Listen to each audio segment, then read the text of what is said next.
So, on today's podcast, we're talking about the mindsets to help breathe oxygen into your culture, what mindsets can bring fuel to your team and the days ahead. Stay tuned and I'll explain more. Welcome back to the Thermostat with Jason Barger. If you're currently on a commute, a walk, or just a micro break in your day, glad you're making time to step back, to think, and to reflect on the next steps on your journey. I've never been more convinced the best leaders and team cultures in the world are the ones that make time to step back, breathe in good oxygen, and calibrate their thermostat. I hope today's conversation leaves you feeling grounded and inspired. Now let's dive into today's topic to engage our minds and hearts in order to authentically lead and create compelling cultures wherever we are in the world. Hey everyone, it's Jason and welcome back to the Thermostat podcast. Wherever you are and however you're coming to the podcast today, welcome in. So glad you are here. We are in season 10. We have over 345 episodes or something like that at this point. So glad that you are here. If you've been one of the people that have been with us from the very beginning of this podcast, so glad this continues to add value to your life and your work. That's awesome. And if you're new to the podcast, which we continue to grow and grow and grow, I am so fortunate to have you listening now. And I invite you to also go back and listen to the great, again, there's 345 episodes or something like that now. So all you got to do is Google my name, Jason Barger, and whatever, topic you're looking for around leadership, culture, mindset, accountability, trust, communication, whatever it is you're looking for. And chances are you're going to find that. You're also going to see some great, chats that I've had with thought leaders and friends and other people around the world talking about these amazing concepts around leadership, culture, bringing teams together, how we communicate, our own inner thoughts and how that impacts what we do. So continue to dive. I hope you'll go check out those past things. What I'll say is my commitment to you is every time I go to record one of these podcasts, I'm thinking about the listener. And again, our hope is I want this to be an opportunity, a time in your day and your week for you to step back and have some good oxygen breathed into you and help you think about that temperature that you're trying to set in your life and your work and the cultures that you're creating with the people around you. So we'll continue to do that with every episode that we record. And what I'll say is, also, I'll just throw this out there. It's been awesome for those of you that are new to the podcast and or you've been around forever. We were just recognized by Million Podcasts, an organization that looks at podcasts around the world. And the Thermostat with Jason Barger was recognized as one of the top 70 authentic leadership podcasts in the U.S., coming in at number 13, lucky number 13, actually. What an amazing recognition and appreciation, and really just sharing that with you, the listeners, because this is a cool thing for the words authentic and leadership to be together and to be recognized, and know that this podcast, again, the point, what it aims to do is to create time in your life, in your day for you to authentically step back and think about that temperature you're trying to set in your life. So grateful to receive that recognition that we knew nothing about and didn't know we were going to be recognized, and to be seen as one of those top 13 or top 70 or whatever it is podcasts in the country for this kind of authenticity is a tremendous honor. And so thanks to you, and to just share that with you, the listeners who have been with us as a part of this journey. Before we dive into today's topic, of course, the way this continues to grow and spread and wanting to amplify it to reach more people, I continue to be told that we need to invite people to do these things. If you haven't subscribed already, please do so. To rate the podcast 5 stars, of course, on whatever platform you're on. That helps other people find it, again, in this sea of podcasts, and be able to find ones that hopefully are authentic for them. If you leave an authentic review in your own words, rather than AI chatbots, but your own words on whatever platform you listen to, hey, this episode resonates with me. And then obviously, share the podcast. That's the way it continues to grow and spread, is when good people say, hey, there's an episode that really resonated with me. Let me share it with the people around me, whether that's on social media or your colleagues at work, and say, let's listen to this episode and then talk about it. I appreciate everybody that does that. And this continues to grow in really exciting ways. So thank you to everyone out there and the listeners. Just because your culture was great yesterday does not mean it's guaranteed for tomorrow. Every leader, team, and organization has an opportunity to breathe oxygen into their culture every single day. Culture is dynamic, of course. You remember me saying this and reminding us of this when we talk about the word culture, which again, everybody talks about how important it is in the world, and not everybody does a great job of defining what we mean by that. But I remind us that culture is dynamic, which means it's not static. It's dynamic, which means it's always changing and it's always being shaped moment by moment every single day by the way that we think, act, and interact. That every single one of us, every person that's a part of your cultural ecosystem is shaping the culture of what it's going to become every single day by the way we think, act, and interact. And every single person in that ecosystem sets the temperature for the culture that we experience today. So the best places understand that when it comes to your culture, you can't just set it and forget it. You have to continue to find new ways to help breathe good oxygen into your people and into your culture, because it's not guaranteed to stay for tomorrow. So on today's podcast, we're talking about the mindsets to help breathe oxygen into your culture, what mindsets can bring fuel to your team and the days ahead. Stay tuned and I'll explain more. But before then, let's pause real quickly, take a quick break, and we'll be right back. Many teams and organizations right now are realizing that they need to do both. They need to engage the minds and hearts of their people in person, where everyone in the room can experience the energy of congregating together and find clarity for the road ahead. And they also need to continue to find ways to engage the minds and hearts of their people virtually, with those who are working remotely or at a distance. So, if you are in the process of planning your next team meeting, company all-hands event, conference, or culture summit, and are looking for support with a powerful keynote speech, facilitated team conversations that are the currency for change, or deeper development on leadership mindset and an intentional strategy for the culture you're trying to create, I hope you'll contact us at jasonvbarger.com, jasonvbarger.com. It is my privilege and our honor to partner with great people to provide support in these areas. We want to breathe oxygen into your leaders and throughout your organization so you can set the temperature you want for your culture. We look forward to connecting with you soon. Many of you know or are familiar with my most recent book, Breathing Oxygen: How Positive Leadership Gives Life to Winning Cultures. I've been fortunate to write a number of books now. Step Back from the Baggage Claim was my first book. Remember was my second book. Thermostat Cultures being my third, and the most recent book, Breathing Oxygen: How Positive Leadership Gives Life to Winning Cultures. And so many of the elements of this book and what brought this book to life was times and a world and seeing this within organizations all over the place, but in our lives and our work, that there are oxygen givers and there are oxygen takers. And that we know, and if you've ever been a part of around people that are kind of come into a room and bring oxygen into the room, that see possibilities, that approach things with gratitude, approach it out of a spirit of mission, are about connecting of people and bringing people together to accomplish something that they can't accomplish on their own. Those are oxygen givers.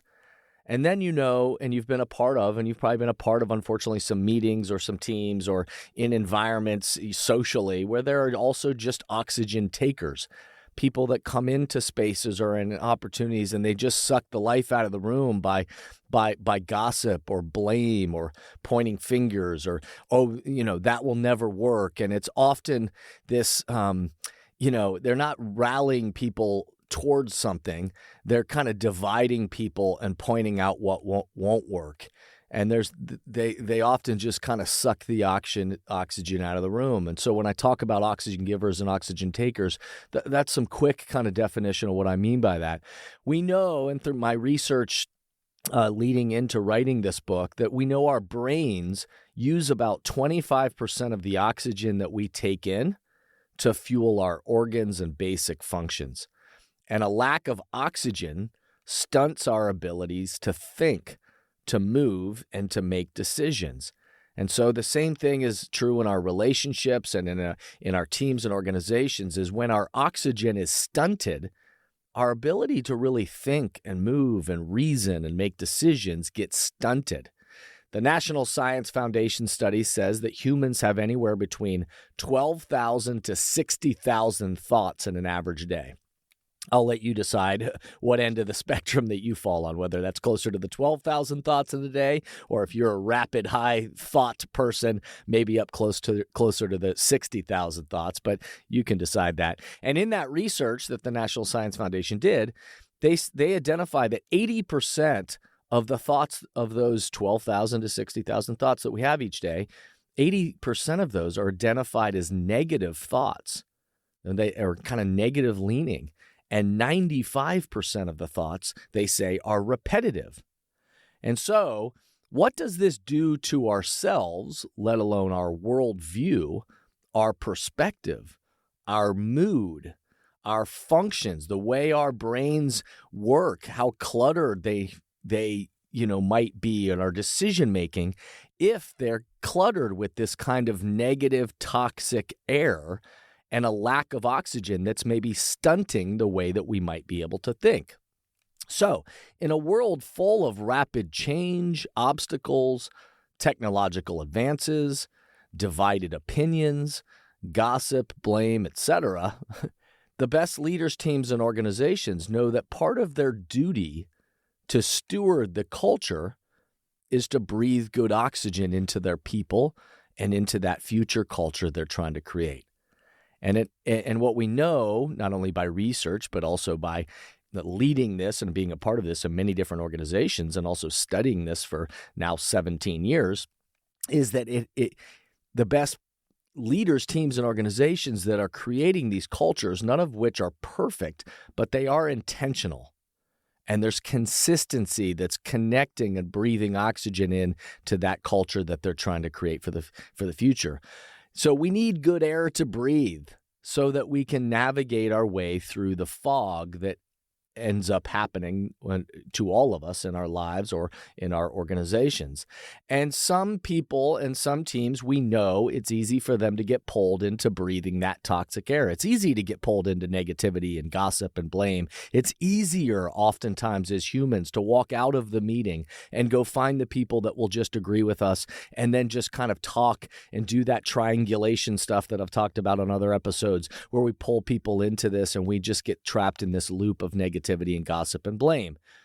But there's other people. There are oxygen givers that choose to breathe in gratitude, solutions-focused mindset, positivity that isn't just blindly, skipping around and, denying, the realities that we're facing just to, quote unquote, be positive and put on a happy face. That's not what I mean. But they are people that are choosing to believe in a future that we can create together and are willing to name those obstacles we might be facing. And they choose to communicate in a way that isn't triangulation, but is let's have direct conversation. Let's bring people together to say, where is it we're really trying to go? And what ownership do we all have in breathing oxygen into it? Those are people and teams and cultures that bring the oxygen they breathe into how they show up together, fuels their energy in positive ways, and helps them create that future that they ultimately want.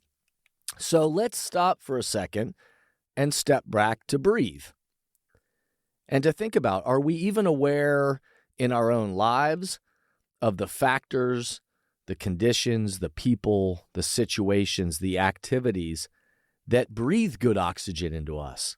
If you pause for a second, you think about, when is it that I feel alive, that I feel like others around me are kind of giving me oxygen? And what are the conditions? Who are the people? What are the situations, the activities that seem to fuel us in this positive way? And can we also be emotionally intelligent enough to step back and identify the ones that might be stealing our oxygen or draining us? What are the factors in those situations? What are typically the conditions that seem to bring out this toxic air rather than that positive oxygen? What are the situations? Who are the people? What are the routines and patterns that seem to pull us over? None of us are perfect, no leader, team, organization is. But what are those conditions that seem to either lead us over to this kind of breathing in good air that energizes us and it helps us connect, or that toxic air that divides us and pulls us apart? And emotional intelligence, as we know, part of that is understanding what do we know about ourselves and that kind of personal self-awareness of ourself, but also what's that social competency? What are we aware of in the person across the table, in the friend group, across the organization, in our department? And then the first step is using that awareness that we have of what we might be experiencing that moment to then create habits that influence our behavioral response. And part of calibrating our own thermostat of what is the type of leader and the type of culture, that temperature we're aiming to set, do we even have clarity on that? And then each day, how do we breathe oxygen into continuing to keep ourselves focused day in and day out to live that temperature, to set that temperature in how we show up together, and then together to breathe good oxygen into each other along the way. And if you are trying to, if you're a listener right now that you're saying, I'm trying to breathe good oxygen into your culture for the road ahead, then here are a few ways that the best places fuel their ecosystem. These aren't the only things, but here are a few things to just think about of that help. If you're somebody that wants to breathe good oxygen in your culture, these are some foundational and fundamental things, not only from our experiences of supporting leaders, teams, and organizations over now 17 years of doing this, but also in our study and our research around this. Here's a few ways that the best places fuel their ecosystem. One is that they articulate the culture. They can articulate the culture. And so I would ask you, does your team and your organization have language to help articulate the temperature you aim to set as a culture? In my book, Thermostat Cultures is all about proactively setting the temperature for the culture that you desire. If we don't even know what we're aiming for or what temperature we're trying to set, then it's hard to breathe oxygen into it because we're not clear around the team and the organization of what is that temperature. And sometimes we've been clear in the past, but it's time to reframe that and bring our eyes back to, hold on, let's get back to and make sure that we're still on the same page as to what is that, how do we articulate that culture that we're trying to create in the future. The second thing I would say is then to identify actions and behaviors.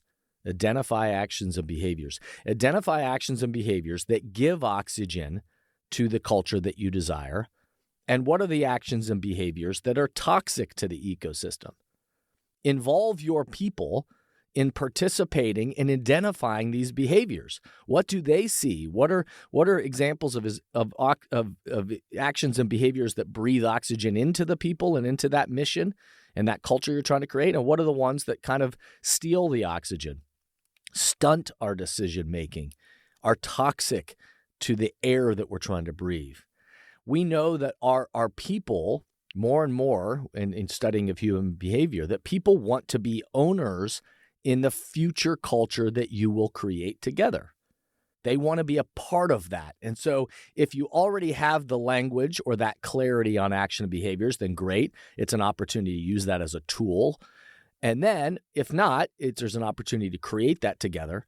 And when you do, when you bring them into participation, it brings oxygen to people and culture just by revisiting them and talking about that together. The third thing I would point out is hiring and onboarding.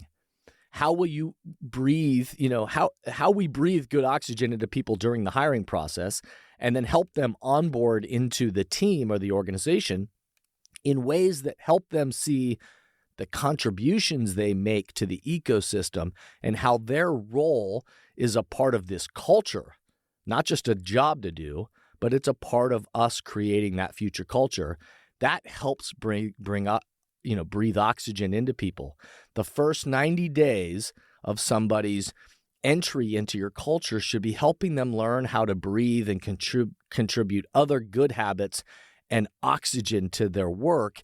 And by the way, not just then 90 days you're done. That's for the history of their involvement in your organization. You ought to be doing this. But those first 90 days are really critical to help them see it's not just about doing a job. It's about their cultural contributions and the oxygen they breathe into others. A couple other things I'd point out is the development of emerging leaders. The best places identify emerging leaders. They don't want to leave, that they don't want to leave the culture. They don't want to just have a revolving door, or again, talented emerging leaders oftentimes are poached by other organizations. So who is it that you don't want to leave your culture? And then what are you going to proactively do to help breathe oxygen into them and their own development? What we know is that many, especially younger generations, they want to be developed. They want to see that you are committed to their growth. And then to realize that they are tremendous influencers for the future to other people and help being those thermostats to kind of set the temperature. So identifying and developing those emerging leaders is another way that you can breathe oxygen into your culture. I'll point out regional culture summits. Whether that's, again, regionally, or across your entire organization, depending on geographically how you're set up, there is power in congregation. There is power in congregation. This is why it's powerful to make time, again, as an entire organization of when you bring everybody together, or I've had many great examples of success of regionally and in organizations that are across the country or stationed around the world to be able to regionally bring people together. And a good ethic, I think, is quarterly, is to think about how do we put our eyes back on culture.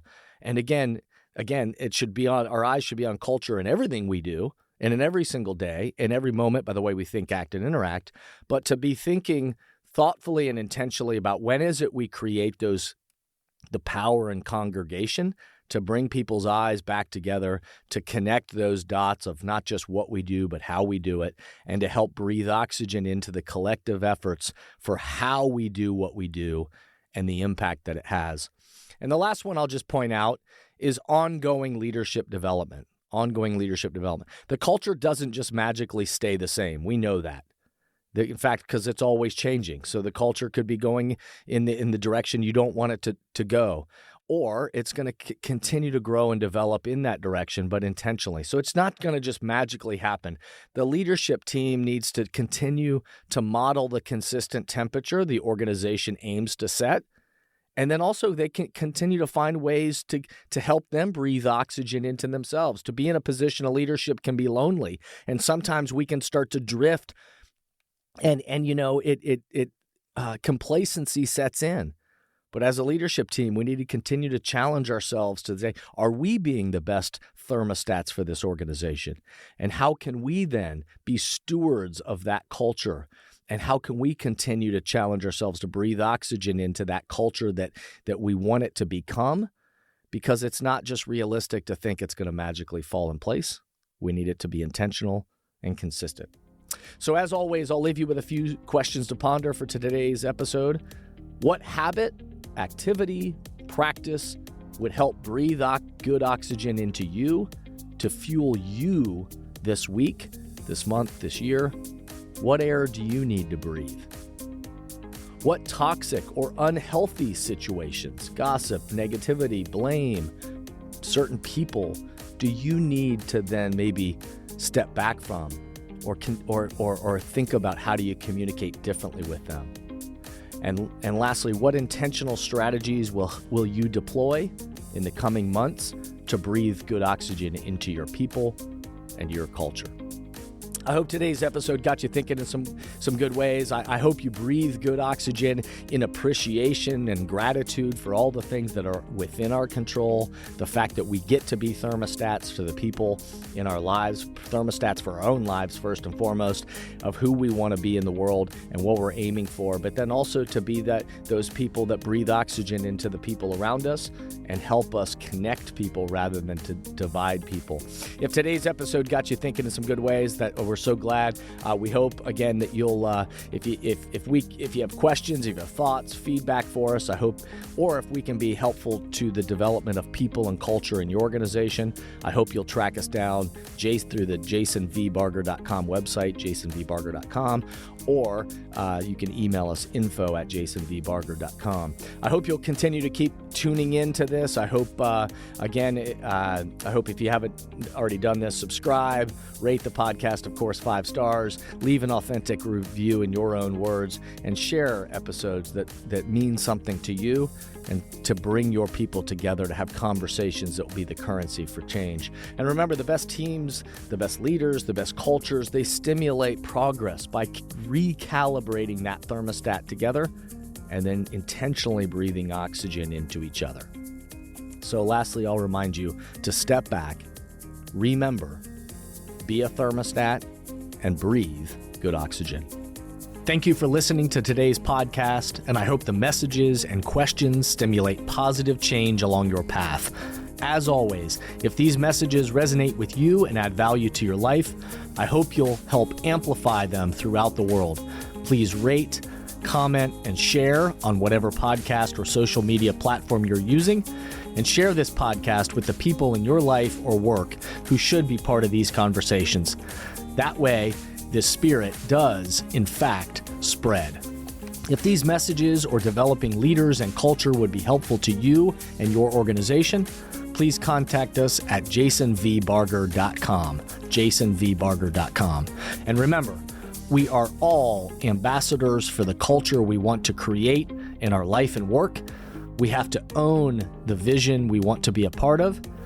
The future of leadership is you, is me, is us.